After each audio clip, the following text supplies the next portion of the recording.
Hello बच्चों, कैसे हैं आप सभी लोग। नंदन कोचिंग जोन में आपका बहुत बहुत स्वागत है। हम आजकल आप लोगों को कारक एवं विभक्ति के बारे में बता रहे हैं बच्चों। कारक से विभक्ति जुड़ी होती है। मैंने आपको इसके पहले वीडियो में विस्तार पूर्वक बताया है, वो वीडियो ज़रूर देखिए ताकि आपको ये सारे कॉन्सेप्ट्स अच्छे से क्लियर हो जाए।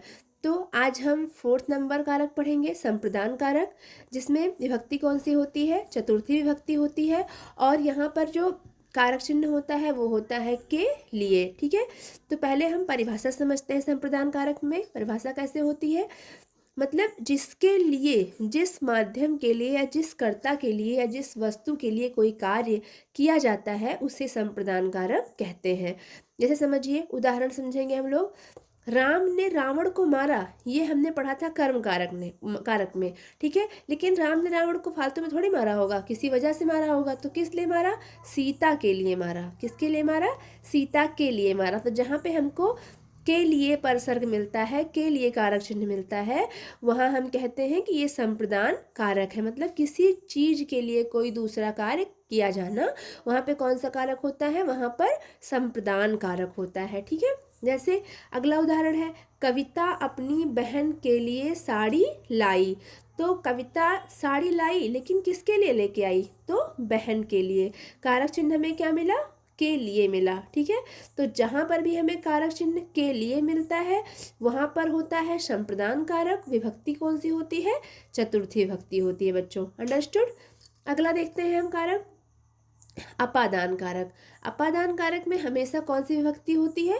पंचमी विभक्ति होती है। ठीक है, और कारक चिन्ह क्या होता है? से भी होता है और अलग होना। देखिए दोनों के बीच में कॉमा लगा हुआ है, मतलब से और अलग होना शब्द आएगा तो वहां पर हम क्या समझ जाएंगे?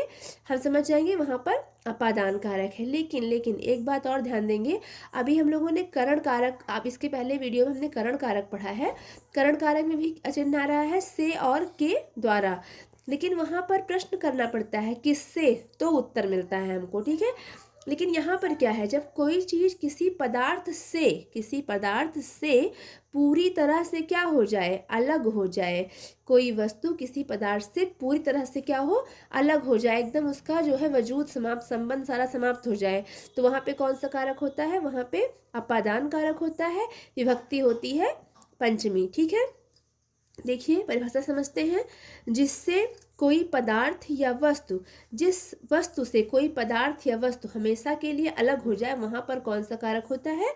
अपादान कारक होता है। ठीक है, जैसे उदाहरण से हम समझते हैं, गंगा हिमालय से निकलती है, तो क्या फिर हिमालय में लौट के जाती है? नहीं, एक बार निकल जाती है तो फिर निकल जाती है गंगा हिमालय से। ठीक है, तो जब गंगा हिमालय से निकलती है तो इस वाक्य में कौन सा कारक है? इस वाक्य में अपादान कारक है। और कारक चिन्ह यहाँ पे क्या है? से। लेकिन से किसके अर्थ में है? अलग होने के अर्थ में है। से किसके अर्थ में है? अलग होने के अर्थ में है। जैसे अगला उदाहरण लेते हैं, पेड़ से पत्ते गिरते हैं, तो क्या पत्ते दोबारा जुड़ जाते हैं? नहीं, वो हमेशा के लिए अलग हो जाते हैं। मतलब यहाँ पर भी कौन सा कारक है? अपादान कारक है। ध्यान देना है, हमेशा के लिए जो वस्तु अलग हो जाती है तो वहां पे अपादान कारक होता है।